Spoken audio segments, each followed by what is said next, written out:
दोस्तों, आजकल दुनिया में हर किसी के लिए धन एक महत्वपूर्ण चीज बन चुकी है। जहां देखो वहां धन दौलत का बोलबाला है। धन दौलत कमाने के लिए लोग ना अपना देख रहे हैं ना पराया। लेकिन चाणक्य के अनुसार मानव जीवन में धन ही सब कुछ नहीं है। धन के अलावा मानव जीवन में नैतिक मूल्यों का भी विशेष महत्व है।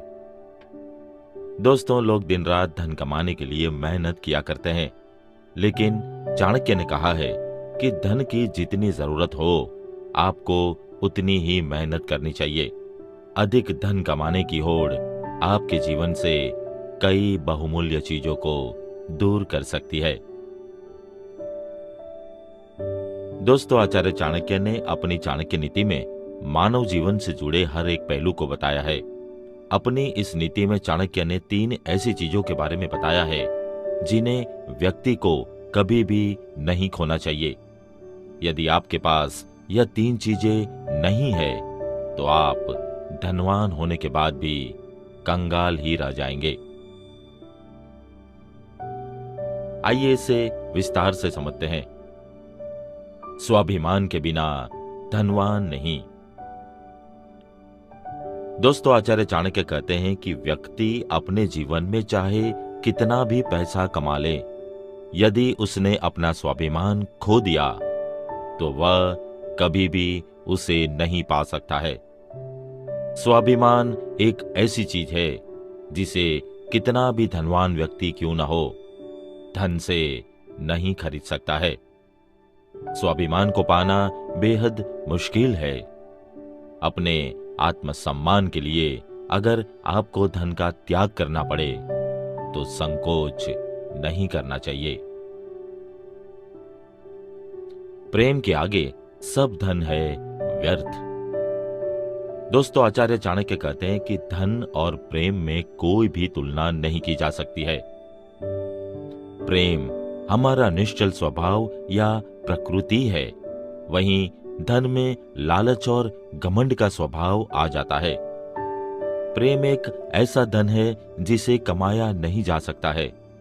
आप अपने जीवन में चाहे कितना भी पैसा कमा लें, लेकिन यदि आपके पास किसी का प्रेम नहीं है तो आप सदा कंगाल ही नजर आएंगे, क्योंकि धन से प्रेम के रिश्तों को मजबूत नहीं बनाया जा सकता है। धर्म के बिना व्यक्ति है निर्धन। दोस्तों, जो लोग धन के लालच में अपने धर्म को छोड़ देते हैं, वह लोग कभी भी अपने जीवन में धनवान नहीं बन सकते हैं। आप चाहे किसी भी धर्म के हो, अपने धर्म के नियमों का पालन करना आपका कर्तव्य है। आपका धन आपकी भौतिक आवश्यकताओं की पूर्ति कर सकता है, लेकिन आपका धर्म आपकी आंतरिक अशुद्धियों का शुद्धिकरण करता है। आइए इसके अनुसंधान में एक कहानी सुनते हैं। गुरु शिष्य जंगल से गुजर रहे थे। एकाएक गुरुजी को ध्यान आया कि आश्रम में समिधा के लिए लकड़ियां नहीं है। उन्होंने शिष्य से कहा, वत्स, मैं नदी में स्नान करके आश्रम में चला जाऊंगा। तुम हवन के लिए थोड़ी सी लकड़ियां लेकर आश्रम पहुंच जाना।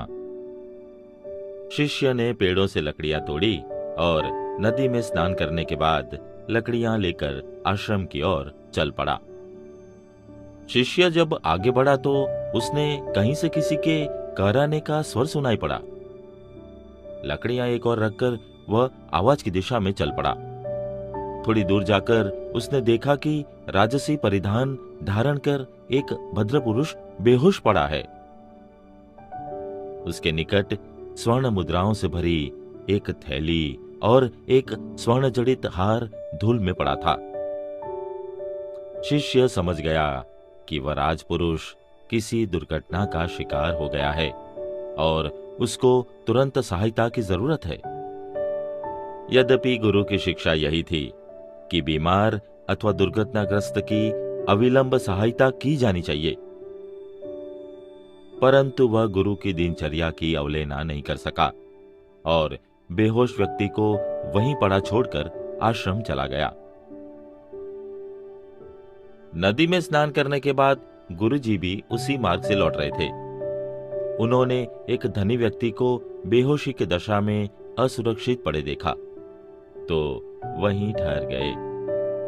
इधर उधर रहने वाले वनवासियों की सहायता से वह उस मूर्छित व्यक्ति को अपने आश्रम में उठवा लाए। बीमार आदमी का गुरुजी ने उपचार किया और जब वह होश में आ गया तो दुर्घटना का कारण उन्होंने जान लिया। बीमार व्यक्ति को आराम करने की सुविधा प्रदान करने के बाद गुरुजी पूजा पाठ में व्यस्त हो गए। हवन समाप्त करने के बाद उन्होंने अपने शिष्यों को बुलाकर पूछा,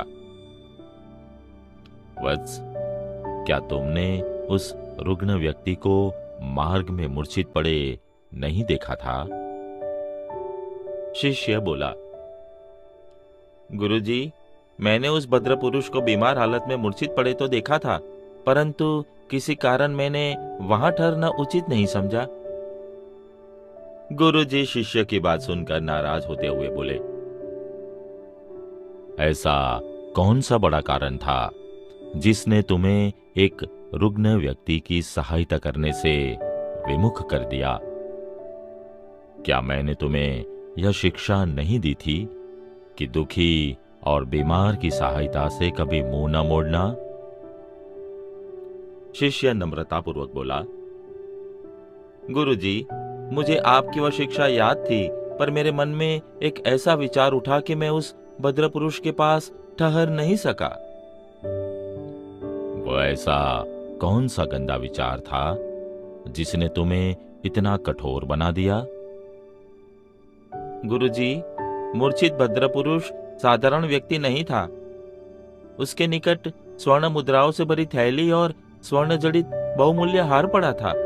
इतना धन धान्य देखकर मुझे स्वयं पर भरोसा नहीं रहा कि मैं कहीं प्रलोभन में वशीभूत न हो जाऊं। यही कारण था कि अपने मन के भटकने के डर से मैं वहां नहीं ठहरा और आपके उपदेश की अवहेलना करते हुए समीधा लेकर लौट आया। मुझे क्षमा करे। गुरु ने शिष्य की शंका पर बहुत देर तक विचार किया और वह शंका के औचित्य को अस्वीकार नहीं कर सके। फिर वह नम्र स्वर में शिष्य को समझाने लगे, वत्स, तुम ठीक कहते हो, पर तब भी तुम्हें रुग्ण व्यक्ति को उस अवस्था में छोड़कर नहीं आना चाहिए था। तुम्हारी सच्ची परीक्षा की वही घड़ी थी। स्वर्ण और हार को तुच्छ और गौण समझना तथा रुग्ण की सेवा को प्रमुख मान लेना तुम्हारा मानव धर्म था। प्रलोभन तो और भी हजारों हो सकते हैं और तुम्हें धर्म और सच्चाई के मार्ग से विमुख कर सकते हैं। यदि तुम इन प्रलोभनों से उभरना चाहते हो तो उन्हीं के बीच रहकर स्वयं को तोलो। वही सच्ची कसौटी है। क्या कोई रेत में तैरना सीख सकता है?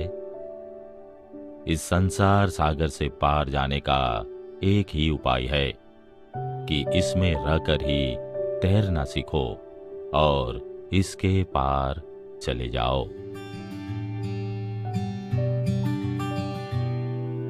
दोस्तों, आज के एपिसोड में बस इतना ही।